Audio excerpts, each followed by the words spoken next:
अस्सलामुअलैकुम। Class 9th subject English page number 20। फिर उसके बाद while teaching the Indian girl students from affluent background,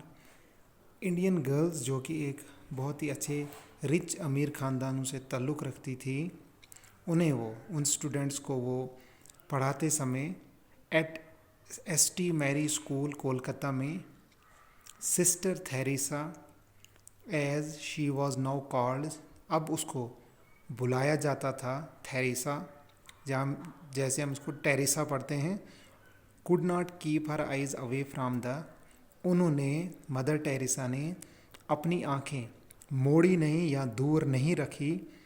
बंद नहीं रखी फ्राम द डेस्परेटली पुअर, वो लोग जो बहुत ही ज़्यादा गरीब थे, एंड होमलेस, और वो लोग जो बेघर थे, who lived on the streets of the city, जो उस शहर की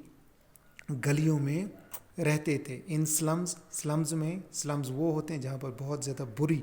हालत होती है, खस्ता हालत होती है, बहुत ज़्यादा पानी, बहुत ज़्यादा गंदगी और कंडीशन बहुत ही ज़्यादा वर्स्ट होती है। तो उन लोगों में जो लोग रहते थे, मदर टेरेसा के दिलो दिमाग में अभी भी उन्हीं लोगों का ख्याल था कि वो उन्हें नज़रअंदाज नहीं कर सकती थी। द कंडीशंस, वो हालात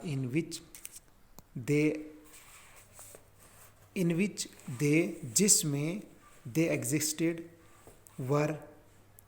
एपेलिंगली अनहाइजीनिक, जहाँ पर वो मौजूद थे, जहाँ पर वो रहते थे, वो जगह अनहाइजीनिक थी, पूरी तरीके से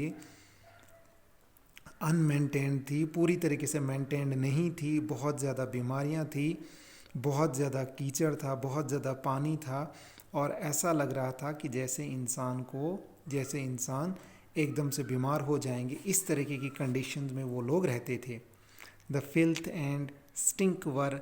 news eating, and it was no wonder that they suffered from all kinds of disease. वो जगहें जैसे कि फ्लिथ का मतलब होता है एक्सट्रीमली डर्ट, बहुत ही ज़्यादा गंदगी, एंड स्टिंक, और बहुत ही ज़्यादा बदबूदार वो गलियाँ, और उसमें कोई भी हैरानगी नहीं थी कि दे सफ़र्ड, कि ऐसे जैसे कंडीशन, ऐसे जैसे हालात में रहकर कि वो किसी भी बीमारी का शिकार ना हो, तो ये कोई हैरानगी की बात नहीं है, बल्कि उन जगहों में बहुत ज़्यादा किस्म की बीमारियां मौजूद थी या फैलती थी ऐसे जैसे हालात में रहने में। Sister Theresa could see that the hospitals, उसने देखा कि जो हॉस्पिटल्स हैं, एंड अदर सिविल एमिनिटीज़, दूसरी जो सिविल एमिनिटीज़ हैं, फैसिलिटीज़ वगैरह जो हैं, या दो इदारे हैं, वर स्ट्रेच टू द लिमिट, बहुत ही कम हैं इन दिस टीमिंग मेट्रोपोलिस, उस जैसे शहर में बहुत ज़्यादा कम प्राइवेट और गवर्नमेंट हॉस्पिटल्स मौजूद हैं। सो इसीलिए she would sometime carry the worst cases of the street हर्सल, इसीलिए कभी कभार वो बहुत ही ज़्यादा भयानक, बहुत ही ज़्यादा अजीब व गरीब के केसेस जो थी खुद ब खुद लेती थी, क्लीन देम, उन्हें साफ़ करती थी, एंड लुक आफ्टर देम, और उनकी देखभाल करती थी, टिल दे रिकवर्ड और डाइड, तब तक जब तक उनको पूरी तरह से ठीक होते थे या वो मर जाते थे। क्यों? क्योंकि वो बहुत ही ज़्यादा बीमारियों में उलझते रहते थे, बहुत ज़्यादा बीमारियां उन्हें लगती थीं।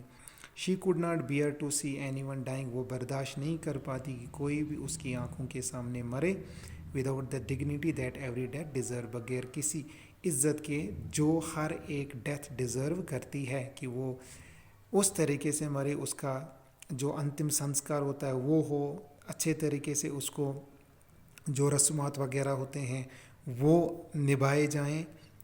वन डे इन 1946 में एक दिन, when she was travelling in a train, जब वो एक ट्रेन में सफ़र कर रही थी फ्रॉम कोलकाता टू दार्जिलिंग की तरफ, she again heard a voice, उसने दोबारा एक आवाज़ सुनी, लाइक द वन, वही जैसी शी हैड हियर्ड बिफोर, जो कि उसने पहले सुनी थी,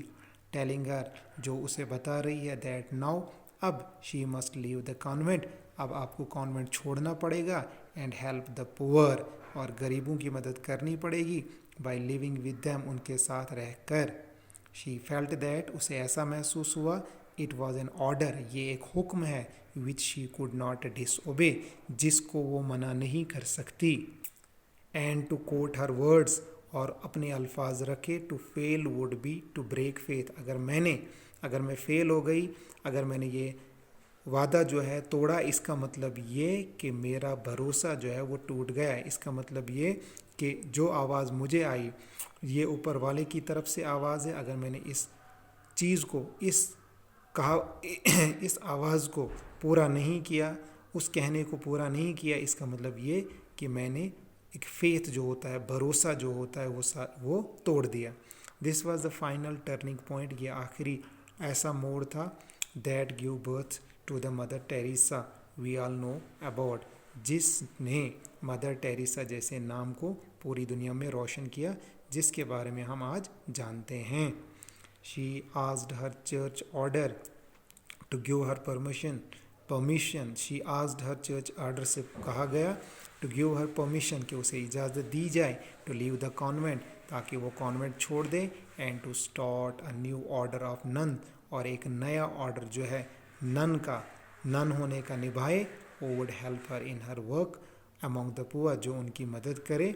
उन गरीबों में रहकर, उस पुअर पॉपुलेशन में रहकर, उनके बीच में रहकर उनकी मदद करे। शी गॉट द परमिशन, उसे इजाज़त मिली, and the order of the missionary of charity, और जो ऑर्डर था मिशनरीज ऑफ चैरिटी का, वॉज बॉर्न इन 1948 में बना, with her as its first mother superior, और सबसे पहली मदर सुपीरियर मदर टेरेसा थी।